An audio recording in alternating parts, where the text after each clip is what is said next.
Ya, silakan. Ustaz.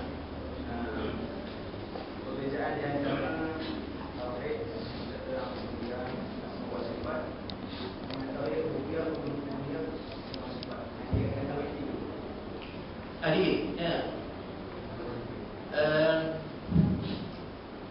Sebenarnya rububiyah, uluhiyah dan rububiyah mengikut pandangannya majoriti yang ulama ya Asy'ariyah dan Maturidiyah. Yang kita asas pegangan kita dalam akidah ialah Asy'ariyah, Abu Hasan al-Asy'ari dan Abu Mansur al-Maturidi. Ini ialah mazhab akidah. Kalau macam di mazhab fiqh kita ada Syafi'i, kita ada Abu Hanifah, Maliki, Syafi'i dan Hambali. Tapi Malaysia Syafi'i. Dalam di mazhab Ahli Sunnah wal Jamaah, aliran perdana. Aliran perdana ini maksudnya kan aliran besar. Dia macam sungai Perak tu lah. Itu aliran perdana. Kemudian ada anak-anak sungai kan. Ada aliran lain. Itu anak-anak sungai. Yang lain itu ada juga aliran lain. Ia membahagikan tauhid kepada uluhiyah, rububiyah dan asma dan sifatnya. Dia kepada tiga ini dengan perbahagian yang terasingan. Ini aliran yang kecil. Yang saya sentuh ini ialah aliran Asy'ariyah dan Maturidiyah. Kerana di sisi aliran Asy'ariyah dan Maturidiyah, ini kalau siapa yang tak boleh faham tak apa. Yang bertanya makan ustaz yang tanya. Sebenarnya kerana di sisi Asy'ariyah dan Maturidiyah, uluhiyah dan rububiyah adalah benda yang sama, bukan benda yang berbeza. Sebab itu kalau kita baca dalam Al-Quran, Alhamdulillahi Rabbil Alamin. Rabb itu rububiyah, Lillah itu uluhiyah. Allah itu Tuhan, Tuhan itu Allah. Jadi kan Rabb dan Uluh adalah sama. Sebab itu saya menjelaskan tadi, uluhiyah atau rububiyah, ketuhanan mesti ada dua. Mesti mempunyai sifat istighna'iyah dan iftiqariyah. Istighna'iyah ni Allah Ta'ala tak perlu kepada yang lain. Iftiqariyah, yang lain mesti perlu kepada Allah. Sebab itu kan aliran Asy'ariyah dan Maturidiyah bila menyebut uluhiyah dan rububiyah, benda yang sama, benda yang satu, bukan benda yang berbeza. Itu kan itu aliran yang perdana kita. Saya kira nanti pendidikan boleh kita bincang Ustaz. Macam mana cara dia itu memerlukan kepada sedikit perbahasan akademik. Saya kira tak perlu saya nak uraikan di sini juga lah. Yang nanti takut ada yang dia memerlukan ada penghalusan misalnya. Sebab apa perlu diasingkan? Saya memahami sebab apa diasingkan lagi. Dan ada pandangan di sana pula yang cuba mengasingkan makna uluhiyah dan makna rububiyah. Dan insya-Allah kalau ada masa kita boleh berbincang. Kalau mesti mana?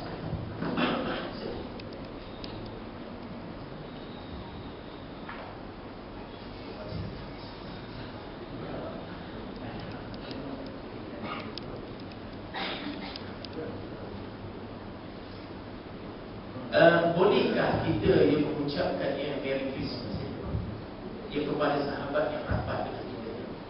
Jawapannya kan sebenarnya terlarang sebenarnya kalau kita mengucapkan. Saya ada tulis sikit. Kerana kan dua-dua ini dia merujuk kepada ketuhanan mereka. Mary itu ialah merujuk kepada Maria. Christmas itu dia merujuk kepada Yesus. Yesus ni ialah Isa. Isa di sisi kita ialah manusia. Tapi kerana Isa, Yesus di sisi mereka ialah anak Tuhan. Saya nak sebutkan ini fatwa disebutkan oleh Syekh Raifi. Saya tengok kita ucapkanlah selamat berhari raya saja. Macam itu saja. Jangan diucapkan perkataan ini. Misal kawan bapak kita kan kita katakannya selamat bergembira, kata ulama itu boleh. Selamatnya hari raya misalnya kan, ya. Jangan kita, kerana apa? Mereka semua Mary ini kan ialah ketuhanan. Kalau kita Mary ini, Maryam ini makhluk. Maryam. Christmas ini kan ya, Yesus ini ialah Nabi. Mereka mengatakan anak Tuhan. Itu syirik. Ya. Maksudnya kan ya, dua-dua ini kan ya, ialah mensyirikkan ya Allah Subhanahu wa taala.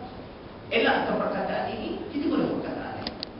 Ya, gunakan ya selamat dia bergembira, ya selamat dia hari raya. Ya, mana hari besar di Ramadan. Ya, hari raya itu saja kan ya. Namun di perkataan ya ini dia sangat-sangat terlarang. Kerana apa?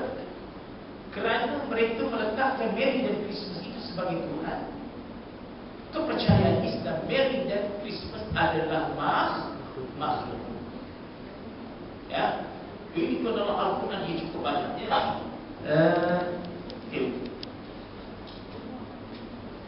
Mana ya? Mana saya simpan? Saya pun tak tahu saya simpan.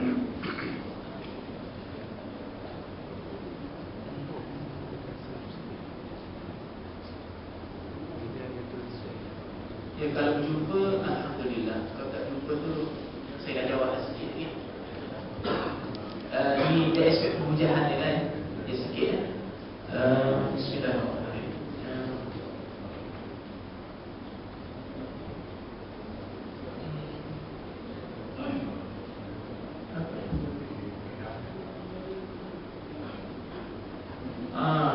Isu Christmas.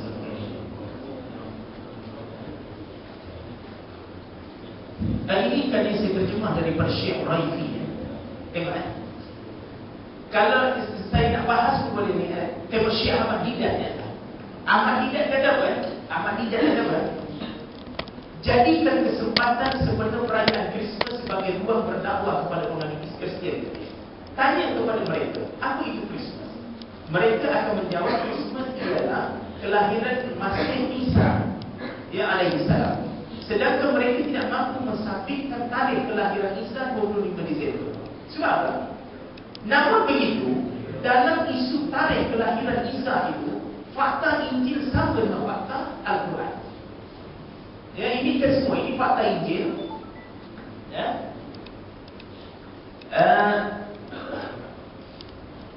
Fakta Injil ini kemudian fakta Al-Quran. Yang mana kesimpulan yang mana? Okay. Jadi fakta Injil sama dengan fakta Al-Quran bahawa Isa lahir pada musim panas.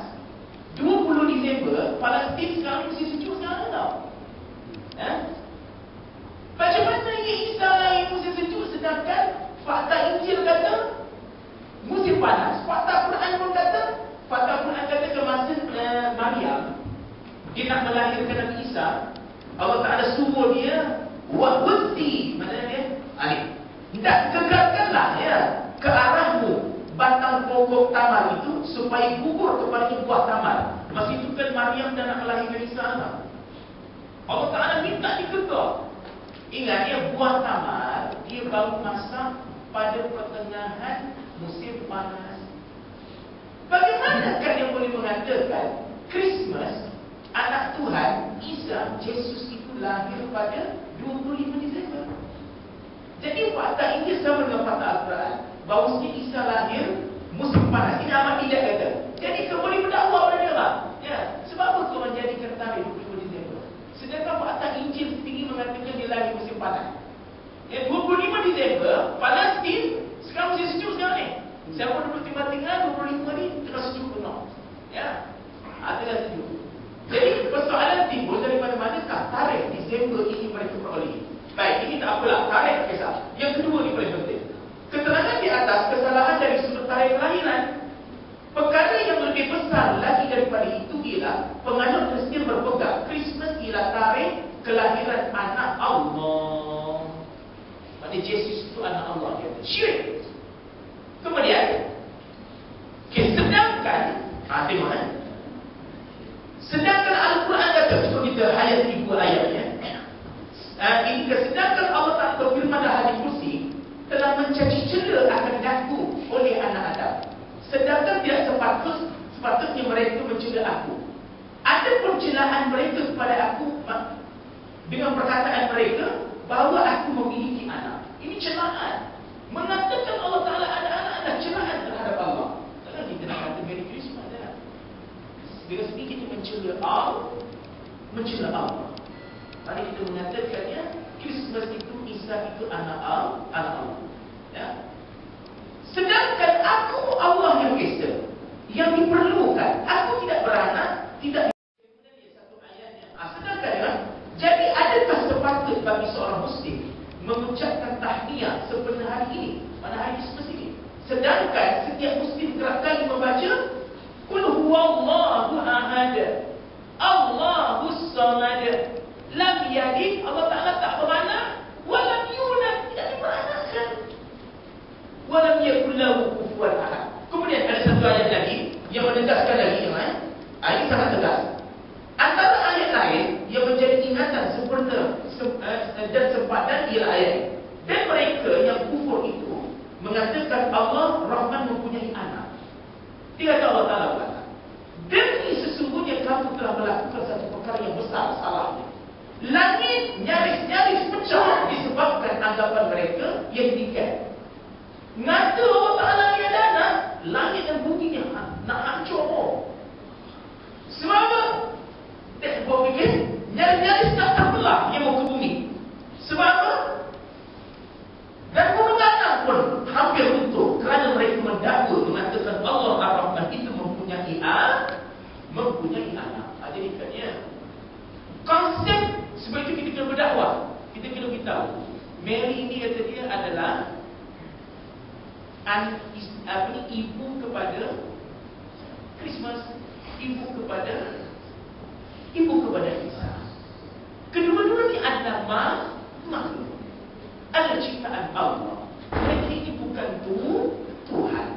Ya, soalnya kita kena berdakwah dengan kawan bapak kita. Bagi dia Quran. Cerita yang paling banyak tentang dia, Isa dan Maryam di dalam Al-Quran. Dalam Injil pun sebut sikit dia tentang Maryam dan Isa. Kita buka Ali Imran, buka surah Maryam, itu semua cerita Maryam dan Isa saja. Nak ceritakan dia, Isa dan Maryam adalah makhluk daripada makhluk Allah, bukanlah anak Tuhan. Dia bukanlah syirik kepada Allah Ta'ala, bukan bersyarikat ia dengan Allah Subhanahu Wa Ta'ala. Kemudian di akhirnya sikit, Syekh Uraisi berkata, haram ke atas Muslim mengucapkan tahniah kepada penganut Kristian. Namun apabila penganut Kristian mengucapkan tahniah kepada kamu, maka harus kamu menjawab terima kasih. Kalau dia ucapkan, kita sebut terima kasih. Dan ada nak sebut lagi pandangan Qurtubi, bahawa kalau nak ucap juga, kamu nak hampir rapat benar, ucapkanlah dengan ucapan tadi.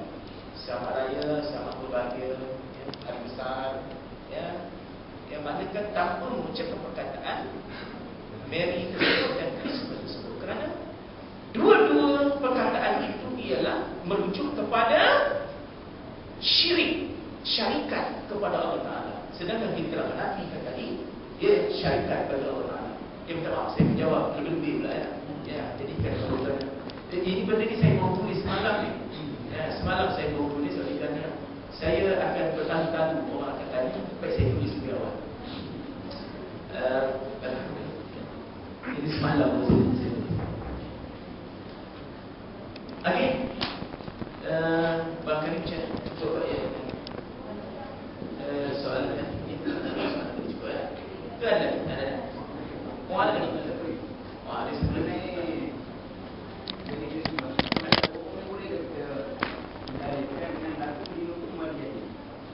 Itu satu. Maksudnya katanya itu lebih selamat. Ya, itu selamat. Agama kalian ialah kalian teruskan acara agama kalian. Kami teruskan acara agama kalian. Ya. Maksudnya kita kuliah yang kafirun kita disunatkan baca rakaat pertama dalam sembahyang, rakaat kedua qul huwa. Sebab apa fadilat ini? Fadilat dia itulah makna la ilaha illallah. Mula-mula kita nafi dulu. Dalam kuliah ayat kafirun banyak nafi. La ma'budu ma ta'budu. Wala. Nanti rakaat kedua kita isbat, kita sabitkan. Macam ni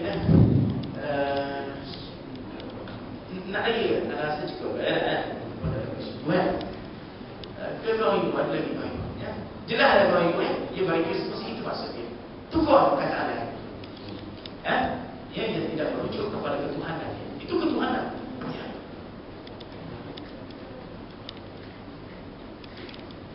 Cukup. Okey, jadi sebab dia kita di akhir berdoa sedikit. Auzubillahi minasyaitonirrajim. Bismillahirrahmanirrahim. Alhamdulillahirabbil alamin wassalatu wassalamu ala sayyidina Muhammad wa ala alihi wa sahbihi ajma'in. Rabbana anfa'na bima 'allamtana wa 'allimna bima yanfa'una. Rabbana fakihna wa fakih ahlana wa qarabatina fi dinina. Rabbana zalamna anfusana wa illam taghfir lana wa tarhamna lanakunanna minal khasirin. Allahumma ij'al jam'ana hadha jam'an marhuma wa tafarruqana min ba'dihi tafarruqan ma'suma wa la taj'al Allahumma fina wa la ma'ana wa la minna shaqiyyan wa la matrudan wa la mahruman. Rabbana atina fid dunya hasanatan wa fil akhirati hasanatan wa qina 'adzaban nar. Wa sallallahu ala khairi khalqihi Muhammad wa ala alihi wa sahbihi wa baraka wa sallam. Walhamdulillahi rabbil alamin. Dan terima kasih kepada PPRA Fikri Perak yang telah menjemput saya, dan saya mohon maaf di atas dia kesalahannya atau keteraturan di bahasa saya yang kita menyampaikan tadi. Jadi aku kau hadza wa astaghfirullah. Assalamualaikum warahmatullahi wabarakatuh.